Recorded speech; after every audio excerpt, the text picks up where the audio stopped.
Paul Rogers, the procurement guru, is with me again to talk about a concept that is really interesting when it comes to deciding the winning bid, and that is first among equals. And one of the contentions, Paul, from salespeople is there's always a decision maker, whereas from procurement's point of view, you see it as more of a process. So help us understand your thinking around that.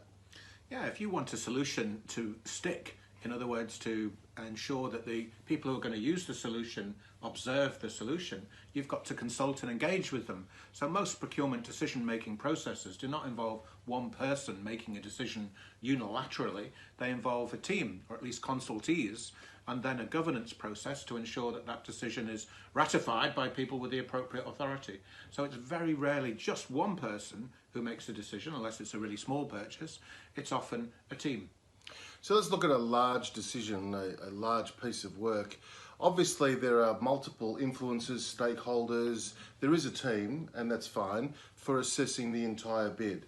But my contention in running lots and lots of pitches is there's one person and she or he sits at the top of all of this while you go around running your numbers, doing the spreadsheets, doing your pilots, and they determine whether or not supplier A or supplier B is chosen. And there is a first among equals. So if all things are reasonably equal and there's compliance across the board, she or he will determine that they want supplier A because they've been lobbied and they've been sold to by some pretty senior people on the sales organisation's side. What are your thoughts about that? I think all organisations have a totem pole, and some stakeholders are more important than others. That's absolutely true. But I can tell you that some of my work involves training and supporting evaluation teams to make sure that the noisiest stakeholder it does not dominate the team, and that if there are different levels in the hierarchy, that the view of the evaluation team represents all stakeholders and not just the most senior one. So you train your procurement people to go to a CEO or a CIO and say, listen, can you stop lobbying so hard? Is that your impression of me? Yeah. Yes. It's you doing training. Stop lobbying so hard when you meet the CEO, because the CEO's got their own opinion. I mean, seriously, from a salesperson's point of view, there is much more C-level engagement nowadays than ever. And yes, there's a procurement process to go through to make sure there's compliance and to make sure they're getting the best deal. So there's nothing wrong with getting the best deal through that process. But in my view, there is a first among equals, whether procurement's involved or not.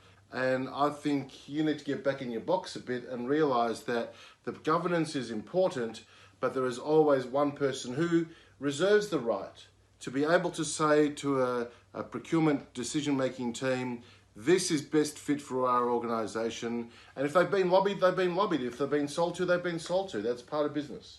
Does that happen? Of course it does. In Stalinist, top-down, dictatorial, autocratic organisations, that obviously you're familiar with, Elliot, those sorts of things would happen.